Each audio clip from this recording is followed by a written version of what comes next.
Welcome to Collection of Light Stories, as we explore in great detail the mysteries that are still hidden.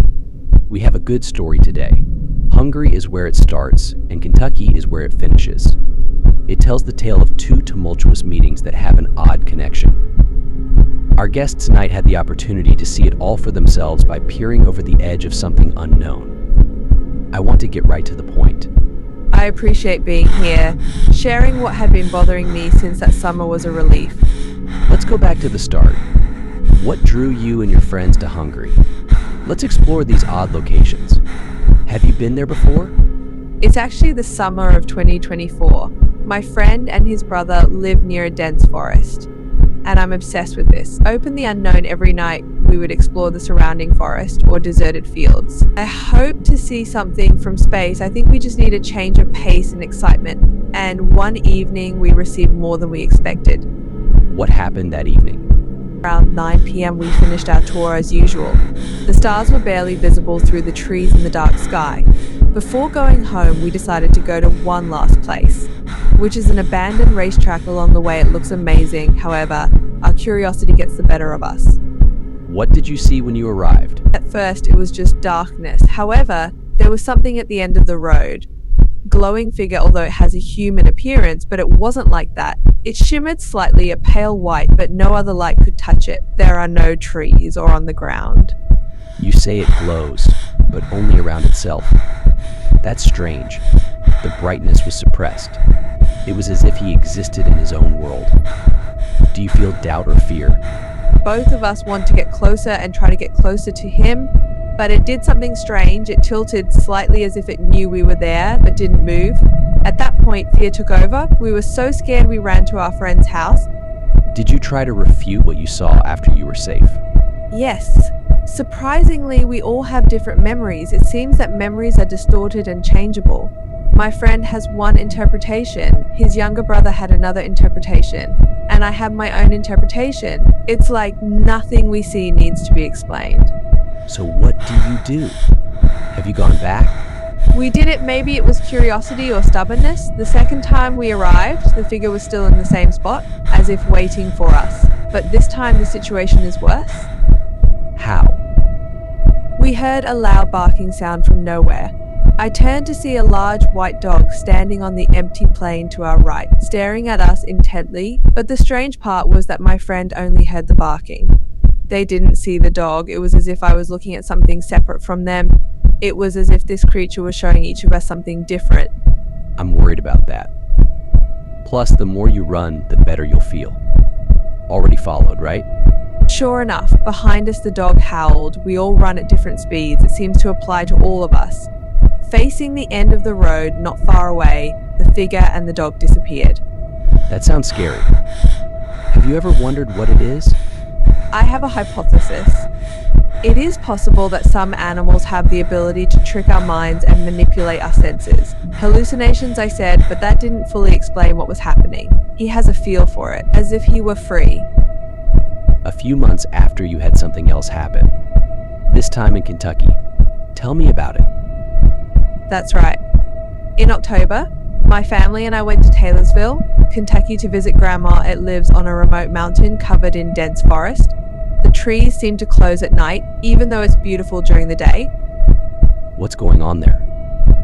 My uncle suggested that we hunt squirrels and raccoons. I gave him the shotgun and we entered the forest.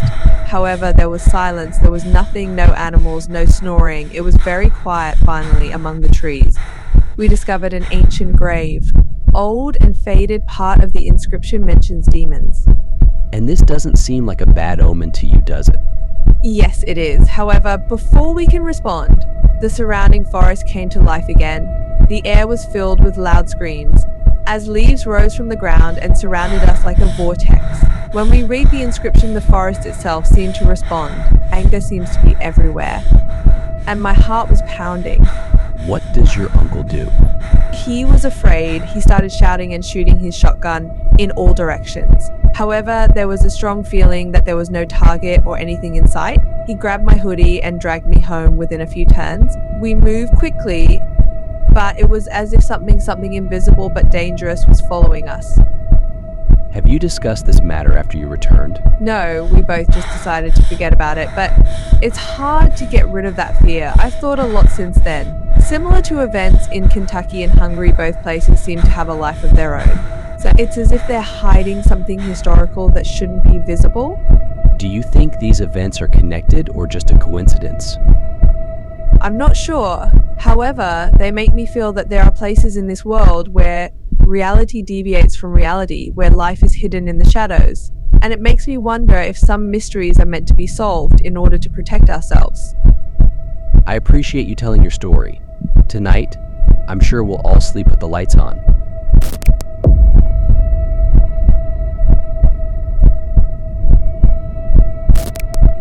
In the quiet time before dawn, the shadows are long and low, turning a familiar figure into a distorted shadow in half-light. The extraordinary world seems to be drawing closer. This is when the Peterson family, Mark and Laura, felt that the curtain was thinning. Of sleep moving away, in its place was a strange awareness of something invisible and undisturbed. One night begins when Laura wakes up with a start. Her skin was combed like a shadow with an invisible cold in the dim light of the street lamps that streamed through the window. She saw her son Eric standing next to her bed. Eric is 9 years old, and his intense gaze felt like it could penetrate her. As a child who could not speak, his emotions were almost imperceptible, but something about his presence felt different that night, almost frightening. Laura's pulse quickened. She reached out her hand, trying to understand his silent stare. His face was so close that she could feel his hot breath against her skin. She whispered his name, hoping he would go back to sleep. But he turned and disappeared into the darkness of the hallway.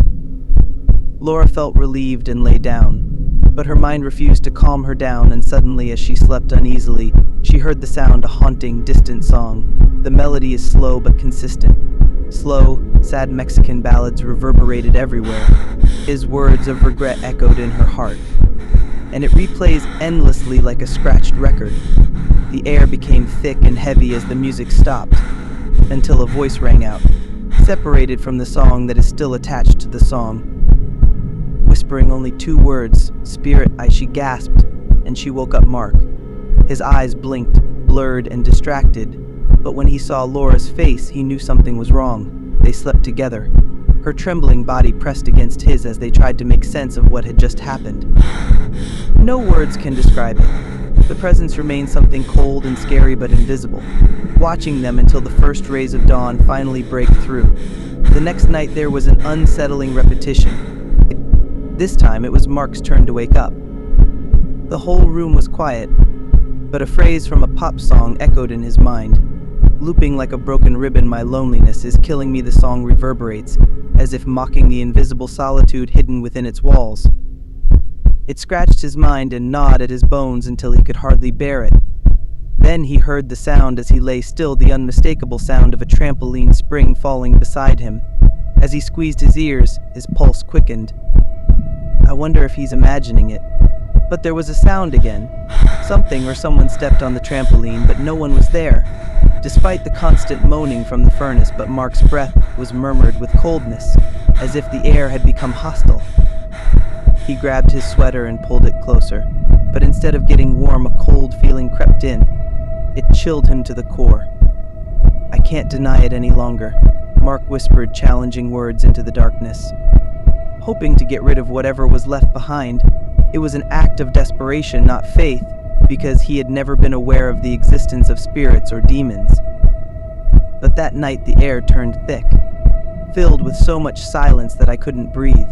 Even though it looks unstable, but this isn't the first time Mark has experienced something inexplicable.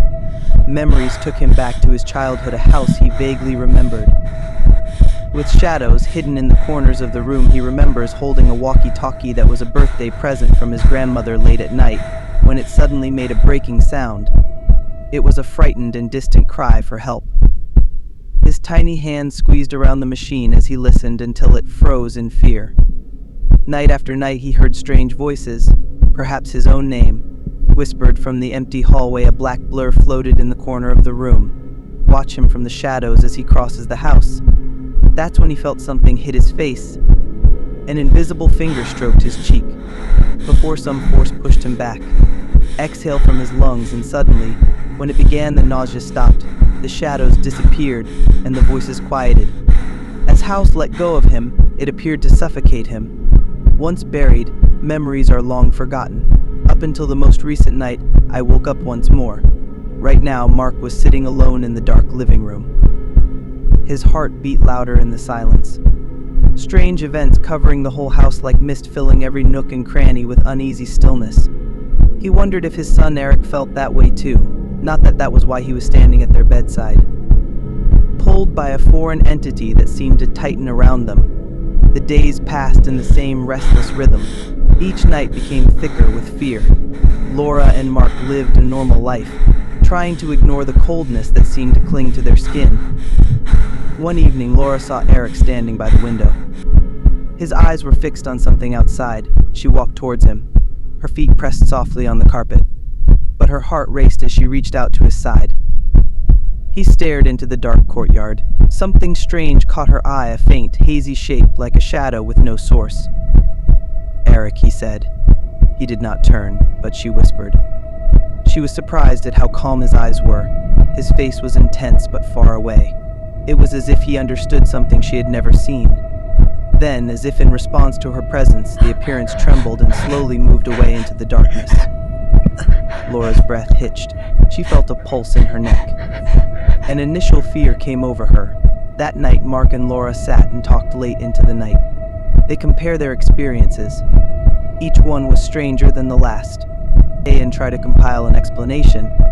But there was no answer. It's just that the question makes them feel more alone in their own home. Weeks passed by, and strange events still continuing, but this house seemed to have begun to swallow their fears. Instead of quietly accepting, until one morning they woke up to find Eric gone. His bed is empty, the bed sheets are wrinkled, but there was no sign of where he had gone. Panic overcame them as they searched every corner of the house and called out his name. It is dawn outside. They found him standing in the courtyard, bare feet submerged in the wet grass. His eyes were fixed on the forest in the distance, a place he had never ventured alone. He turned to face them when they called his name. His eyes were alert but empty. He opened his mouth as if to speak, and for a moment they thought he would be able to break his silence. But the words didn't come. Instead, there was a faint smile that appeared on his lips. As a result, shivers ran down their spines. Several days later, strange events occurred, began to fade away, and finally, the house returned to normal. The wind died down and the cold stopped, and there was a shadow staring at them on the corner of the street. Still, a trace of uneasiness remained. Memories are not peaceful. It was as if something had changed beyond their understanding. As Mark and Laura moved in, the house returned to its normal quietness. But in the quiet time before dawn, sometimes they caught Eric staring at the window. With a knowing eye, it was as if he could see outside the light of day and into it. Shadows waiting ahead,